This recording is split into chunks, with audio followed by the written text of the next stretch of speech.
Hi everybody, this is Dear Mama Sal, and my quote for the day is that the more we lose ourselves in something bigger than ourselves, the more energy you will have. Want to know who said that?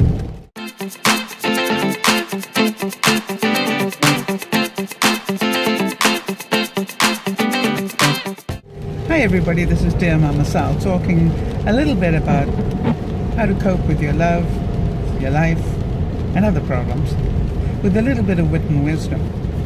And today I'm talking about energy.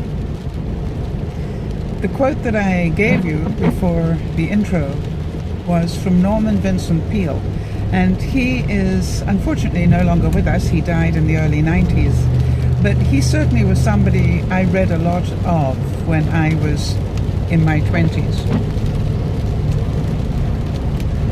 He wrote a lot of books on positive thinking,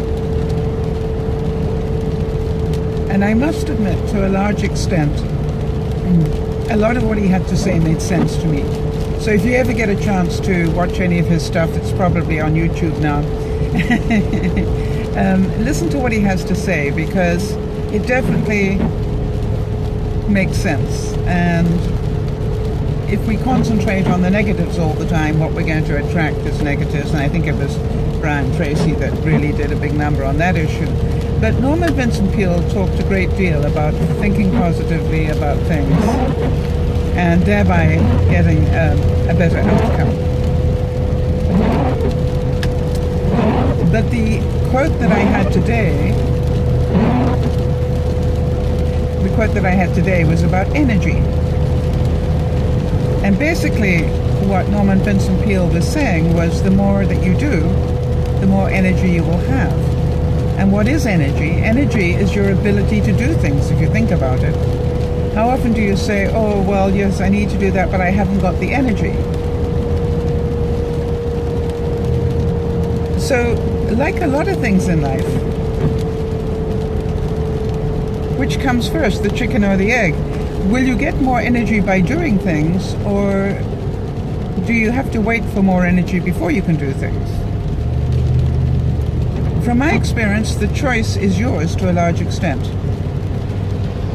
From my experience, hanging around waiting for energy to find me doesn't work very well. It's a bit like waiting for the tall, dark, handsome stranger to knock on my door.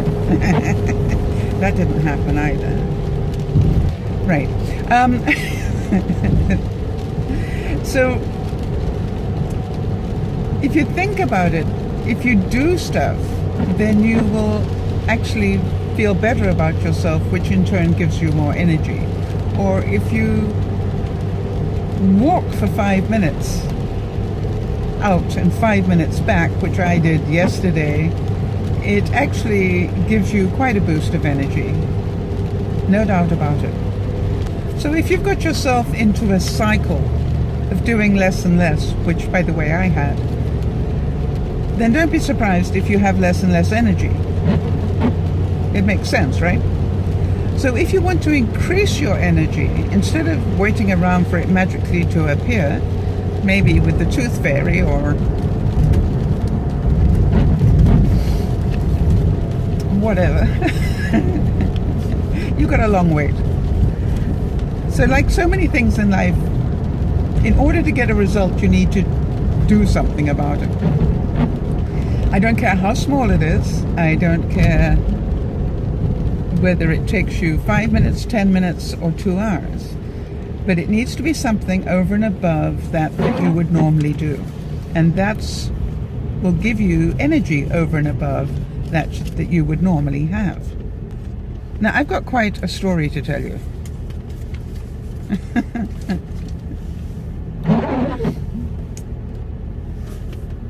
And it's got very little to do with energy, but it is a learning lesson for those who need it. For some of you who are loyal followers, you will know that I went on a wonderful trip down to Springfield, Missouri with Benji to start laying the groundwork for 2017's Dancember. And for those of you who don't know, Dancember is an online fundraiser that we do every year. and I'll put the link up at the end of this video. So the reason I'm talking about that was obviously when I went down, I packed up all my leads and my small hard drive that carries my base information on it for my vlogs, and that was fine. And when I came back, I had all those leads and the small hard drive in my carry-on luggage because everything was carry-on this trip. But my problem was that my purse, if you like, was a big sort of cross between a purse and a carry-on, and it didn't have a zip. And somewhere between loading up the car at the airport to go back to Benji's and getting in my own car to go home, this bag of leads and the hard drive and so forth and chargers and everything fell out. And Nice Chris very nicely, picked it up and presumed that it belonged to Benji, or put it somewhere but not inside my bag. So when I went to go, I grabbed my bag and left the house, and knowing that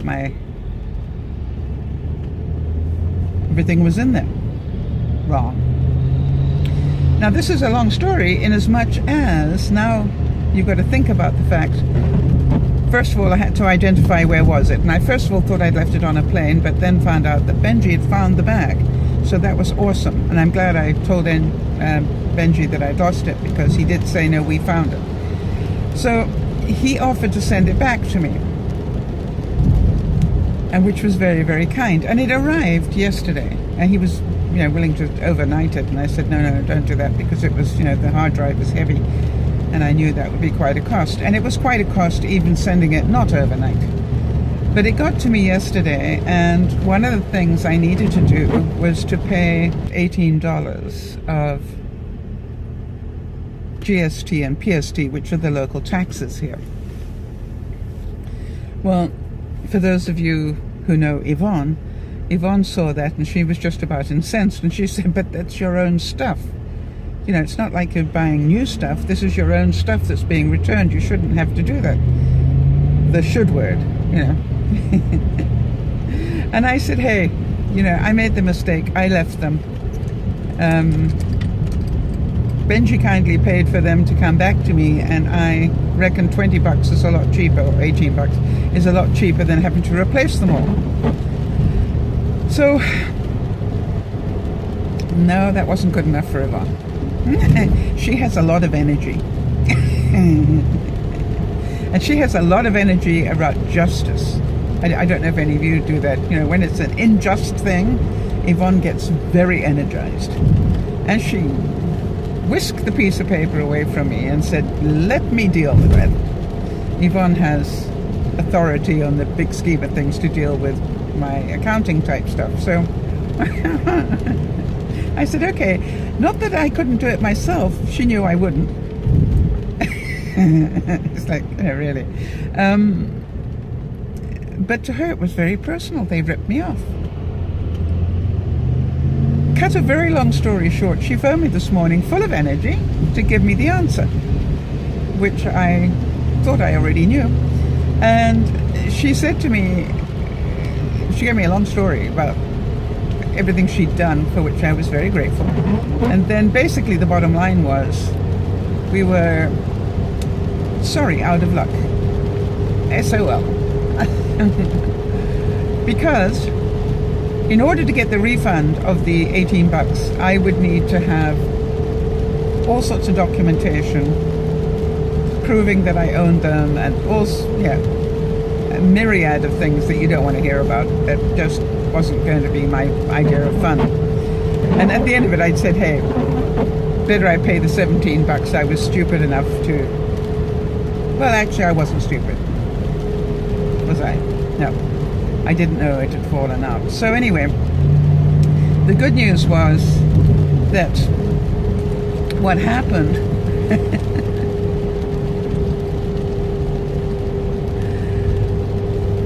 was that I accepted the fact that I had paid the money, and I was quite happy with that. Now here's the thing that Yvonne asked me. She said, could you please do a vlog about it? And I said, sure, sweetie, but why? And she said, because people need to know what they need to do in case it happens to them, which is a good point, and that's why I wanted to talk about it. Apparently, had the package contained a note from a copy of my note to Benji saying, hey, did you by any chance find this bag and this is what it has in it, which I did send, and a copy of his reply, which is, yes, it's at my house, I will pack it up and send it to you. If those 2 bits of paper had been in the package, I would not have paid any costs. Or if the front of the package had said, returning used items left behind during recent trip, on the declaration form, would have also helped. But the fact that it had just said it's electronic cables and chargers and had a nominal value of it, I think Benji had put $50 on it. I wish. You know, that's what they taxed me on. So interesting. So an interesting point. And now you know, if anybody ever leaves anything at your house, or you leave anything at somebody else's house, and then you fly off somewhere else,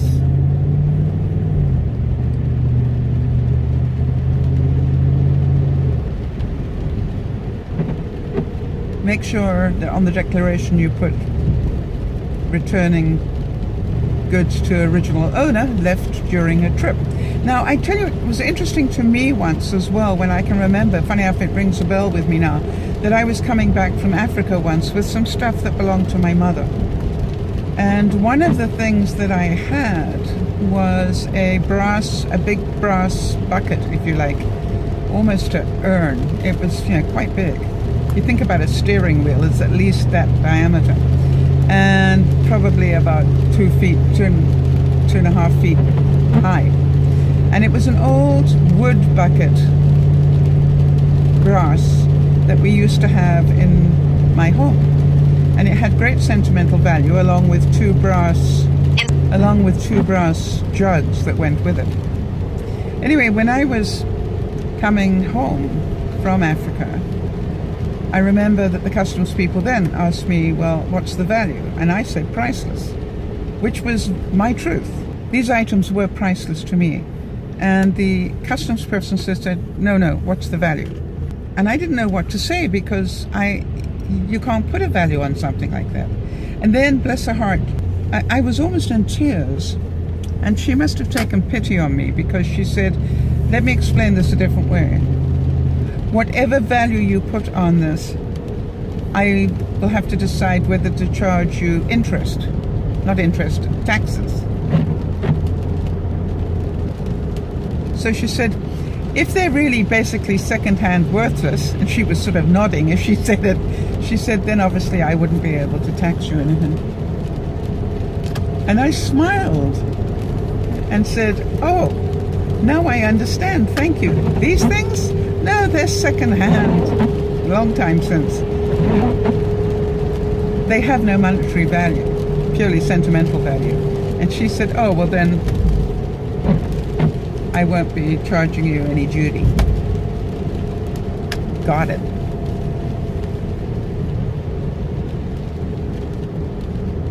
Of course, didn't change the fact that the items were priceless.